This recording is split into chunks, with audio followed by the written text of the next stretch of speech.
Salam sejahtera Malaysia. Terima kasih kerana menonton video-video berita-berita terkini daripada channel ini. Sebentar lagi kita akan mulakan berita terkini daripada channel ini. Tapi sebelum itu sila pertimbangkan untuk tekan butang subscribe, like dan share. Sebentar lagi kita akan mulakan berita terkini pada hari ini daripada seluruh pelosok Malaysia dan seluruh dunia. Berita terkini. Salam sejahtera Malaysia. Berita seterusnya dipetik daripada malaysiakini.com bertajuk Kata MP. Saya sanggup sokong kerajaan PN kalau ...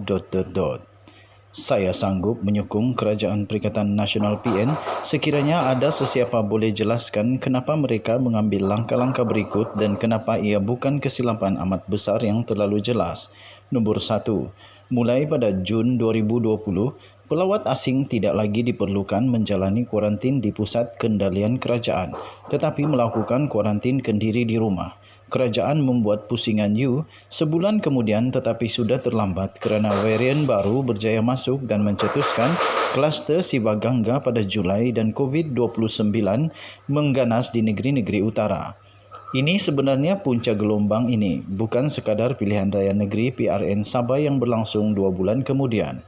Nombor 2, pada Oktober 2020, kerajaan telah menetapkan mereka yang baru pulang dari PRN Sabah hanya perlu menjalani kuarantin kendiri selama 3 hari sahaja.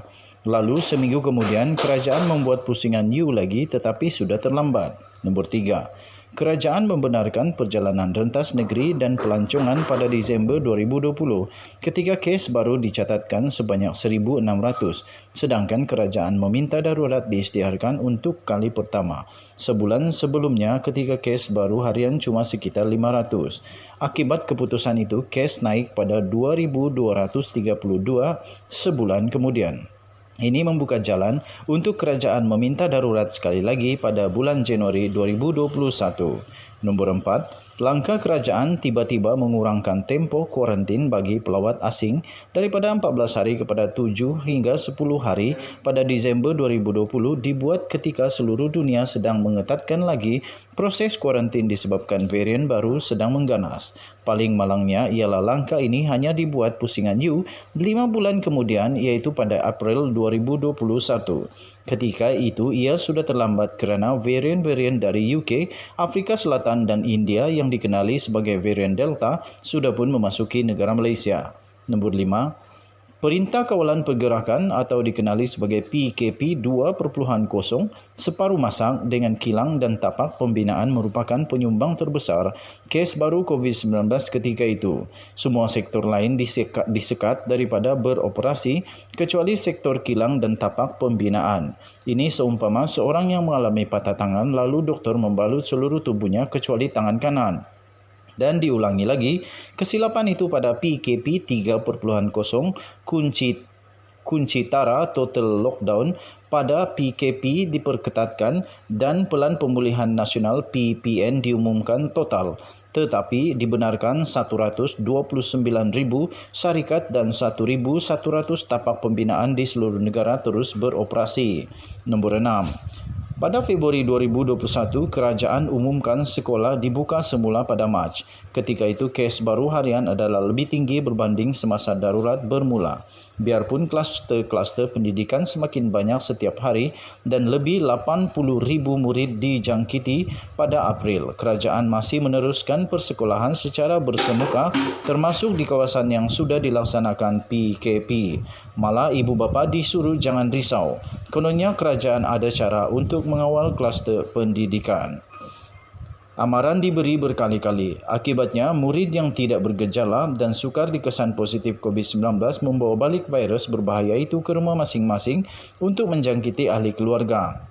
Ahli keluarga pula menularkan virus kepada komuniti sehingga COVID-19 menjadi sporadik di mana-mana. Nombor 7, kerajaan menunggu sehingga penggunaan kapasiti unit rawatan rapi ICU telah mencecah 103% sebelum mengumumkan kunci tara pada Jun, biarpun Ketua Pengarah Kesihatan dan beberapa menteri sudah pun memberi amaran bahawa penggunaan ICU hospital sudah membimbangkan seawal bulan April lagi.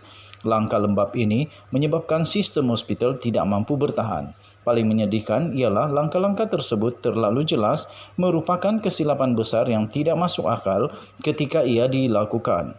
Melainkan memang niatnya ialah untuk membiarkan COVID-19 supaya ada alasan untuk meminta darurat dan darurat itu tidak ditamatkan awal. Setiap kali langkah-langkah di atas dilaksanakan, saya telah berulang kali memberi amaran bahawa ia akan membawa situasi parah pada negara tetapi kerajaan tidak mau dengar. Ya, pandemik mengancam seluruh dunia, tetapi Malaysia tidak jadi antara negara paling corot dalam dunia dari segi COVID-19 dan ekonomi tanpa sebab. Malaysia tidak menjadi satu-satunya negara dalam dunia yang menunjukkan betapa makin lama kita berkurung, semakin tinggi kes COVID-19 dikesan, biarpun kerajaan sudah diberi kuasa penuh darurat selama 7 bulan.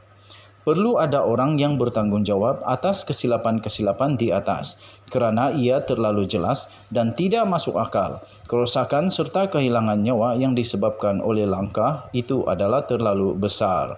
Artikel ini telah ditulis oleh Datuk Seri Najib Tun Razak, iaitu Ahli Parlimen Pekan dan juga bekas Perdana Menteri.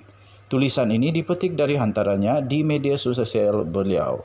Sila maklum bahawa tulisan ini tidak semestinya mencerminkan pendirian daripada Malaysia kini dan sila maklum juga tulisan ini tidak semestinya mencerminkan pendirian rasmi daripada channel ini, The Twin TV.